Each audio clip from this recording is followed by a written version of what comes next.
নিজেদের সহধর্মিনীকে, কলিজার টুকরা জীবন সঙ্গিনীকে হাতে ধরে একসাথে জান্নাতের পথে দৌড়াতে চান, তাহলে তাদেরকে দৌড়ানোর মতো সহযোগিতাটাও দিতে হবে। আপনি খাওয়ার টেবিলে বসে মান্না এবং সলোয়া খাবেন আর শরাবাত তহুরা পান করবেন, এই আশা ছেড়ে দেবেন। আল্লাহ তাআলা খাওয়ার টেবিলে বসে যা আপনার কিসমতে সাদামাটা রেখেছেন, এইটা খেয়ে আল্লাহ তাআলার শুকরিয়া আদায় করবেন।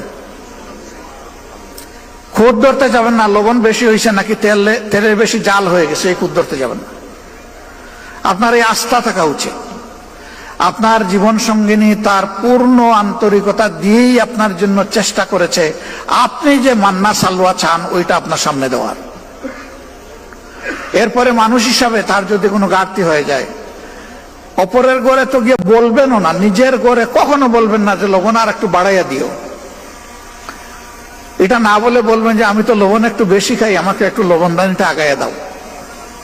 তাহলে বুদ্ধিমান সঙ্গিনী বুঝে ফেলবেন যে এখানে একটু শর্ট আছে, আগামীতে আমার একটু জিহ্বা দিয়ে আগে টেস্ট করে নিতে হবে পরিবেশন করার আগে।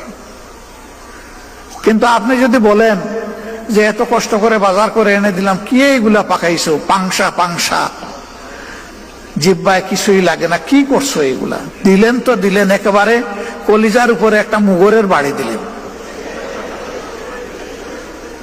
এটা করবেন না। এটা করলে তার যে পটেনশিয়াল এটা নষ্ট হয়ে যাবে।